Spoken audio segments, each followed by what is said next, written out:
पाकिस्तान पर हमला कब होगा, कैसे होगा, इस बारे में अभी सिर्फ भारत की सेना जानती है।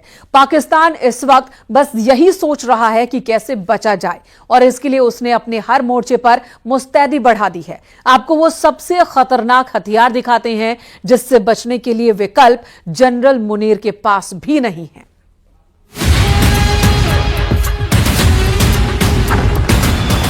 पाकिस्तान में बिना घुसे अगर एयर स्ट्राइक हुई तो इसके लिए चुना जाएगा Rafale.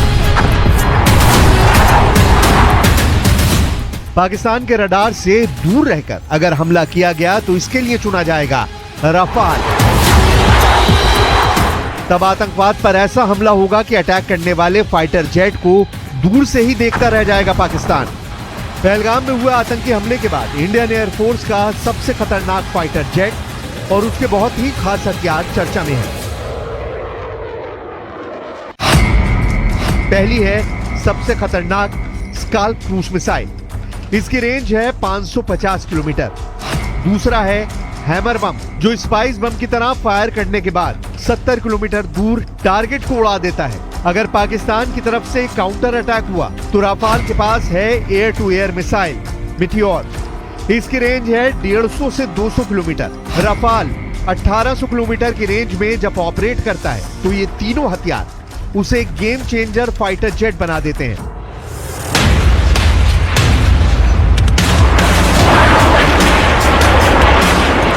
धधकते jet engine take off के लिए तैयार। ये वो फोर्स है जिसके उड़ान भरते ही दुश्मन के रडार एक्टिव हो जाते हैं। दुनिया की चौथे नंबर की एयरफोर्स है भारत और इसके पास जो जहाज हैं उनका मुकाबला पाकिस्तान के पास बिल्कुल भी नहीं है। राफाल इसमें सबसे आधुनिक और सबसे खतरनाक फाइटर जेट है।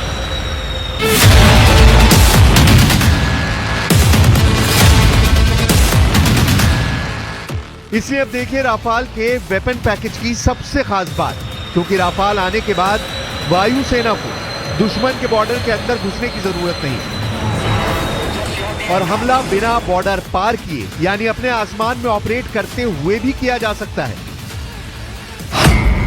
इसे ग्राफिक्स के जरिए समझिए। मसलन राफाल भारत के अंदर ही उड़ रहा है, वो बॉर्डर के करीब है यानी पाकिस्तान की वायु सीमा से सुरक्षित दूरी बनाई हुई है। अब यहीं से उड़ते हुए वो अपनी स्काल्प क्रूज मिसाइल लॉन्च कर सकता है जो पाकिस्तान के अंदर 400 से 500 किलोमीटर दूरी तक टारगेट को तबाह कर सकती है। और इसी तरह हैमर बम काम करता है जो लॉन्च होने के बाद पाकिस्तान की सीमा में 70 किलोमीटर अंदर तक जाकर गिरेगा।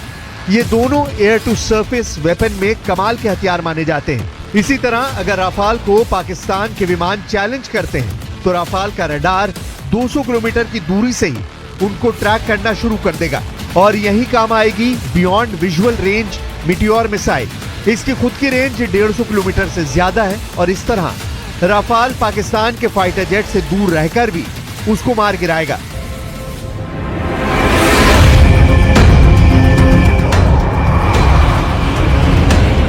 अब भारत फ्रांस से राफाल एम यानी उसका मरीन वर्जन ले रहा है, यानी एयरक्राफ्ट कैरियर से ऑपरेट होने वाला विमान।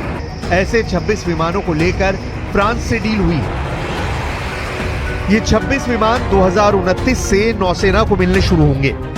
राफाल एम की टेल के नीचे हुक लगा होता है जिसके जरिए कैरियर पर लैंडिंग के दौरान इसे रोका जाता है। वहीं इसकी बॉडी एयरफोर्स वाले राफाल के मुकाबले ज्यादा मजबूत होती है। यह एंटीशिप मिसाइल लेकर चलता है क्योंकि ये समंदर के ऊपर ऑपरेट करता है। फिलहाल नौसेना के पास MiG-29K लड़ाकू विमान है जो INS विक्रमादित्य और INS विक्रांत से ऑपरेट करते हैं, जबकि राफाल का एयरफोर्स वर्जन 2019 से ही भारतीय वायुसेना का हिस्सा है। हालांकि भारत के पास अभी महज 36 राफाल जेट हैं, लेकिन इनको ऐसे मोर्चों पर तैनात किया गया है जो 3 दिशाओं से होने वाले हमले को काउंटर कर सकते हैं। अभी भारत के पास राफाल की पूरी 2 स्क्वाड्रन है, यानी 18 जहाज की 2 फ्लीट। एक स्क्वाड्रन हरियाणा के अंबाला में तैनात है जबकि दूसरी स्क्वाड्रन 1500 किलोमीटर दूर पश्चिम बंगाल के हासिमारा एयरबेस पर डिप्लॉय की गई है। दोनों एयरबेस पर रफाल के तैनात होने के मायने हैं कि चीन और पाकिस्तान के खिलाफ दो बड़े मोर्चों पर दुश्मन के विमान की घुसपैठ अगर हुई तो वो वापस बचकर नहीं जा पाएगा। फिलहाल बात डिफेंस की नहीं, स्ट्राइक की हो रही है और इसीलिए ब्रह्मोस से लैस सुखोई फाइटर जेट भी एक बड़ा विकल्प है। विमान से लॉन्च की जाने वाली ब्रह्मोस यानी उसका एयर लॉन्च्ड वर्जन 450 किलोमीटर की रेंज तक हमला कर सकती है। सबसे खास बात यह है कि ये एक सुपरसोनिक क्रूज मिसाइल है और पाकिस्तान के किसी भी एयर डिफेंस मिसाइल की इतनी हैसियत नहीं है कि वे ब्रह्मोस को रोक पाए। ये बात जनरल आसिम मुनीर और शहबाज शरीफ को समझाने के लिए भारत अपनी ब्रह्मोस मिसाइल वाला ट्रेलर दिखा चुका है। कैमरा नंबर 1, कैमरा नंबर 2 और फिर दूर से कैमरा नंबर 3। अरब सागर में सुपरसोनिक क्रूज मिसाइल ब्रह्मोस को दाग कर पाकिस्तान को मैसेज दे दिया गया है। भारत ने बता दिया है कि स्टैंड ऑफ वेपन में ब्रह्मोस को रोकना नामुमकिन है और अगर इससे हमला हुआ तो पाकिस्तान सिर्फ टारगेट लोकेशन पर मलबा तलाशेगा।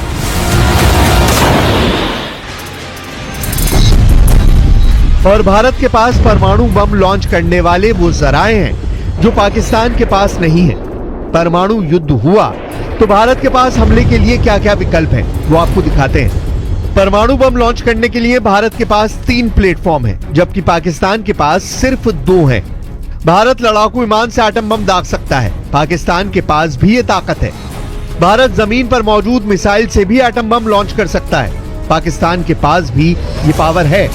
लेकिन तीसरी और निर्णायक प्लेटफॉर्म परमाणु पनडुब्बी है, जो भारत के पास है और पाकिस्तान के पास नहीं है। यानी एटम बम के हमले का जवाब भारत जवाबी हमला करके दुश्मन को पूरी तरह से मिटा सकता है। इसकी गारंटी भारत की परमाणु पनडुब्बी है। सबसे पहले बात एयर स्ट्राइक वाली ताकत की, जो परमाणु बम भी लॉन्च कर पाए, यानी ऐसे जहाज जो एटम बम से हमला कर सकते हो। भारत और पाकिस्तान दोनों के पास ऐसे जहाज हैं जो एटम बम से लैस किए जा सकते हैं और उनसे परमाणु बम दागा जा सकता है। भारत के पास इसके लिए सुखोई फाइटर जेट है, राफेल विमान है, मिग-29 है, मिराज 2000 है, जगुआर है। जबकि पाकिस्तान के पास F-16 है, J-10 है, मिराज 5 और मिराज 3 है। ये चार्ट बताता है कि दोनों देशों के पास परमाणु बम की डिलीवरी करने वाली एयर पावर है, जो एटम बम वाली स्ट्राइक अंजाम दे सकते हैं। सिग्नल साफ है कि पहलगाम हमले के बाद भारत कोई भी फैसला जज्बात से नहीं बल्कि हर बात को ध्यान में रखकर करेगा, ताकि दुश्मन को सबसे गहरी चोट पहुंचाई जाए। चोट ऐसी जिसमें बारूद के धमाके से ज्यादा दुश्मन के रोने की आवाज आए।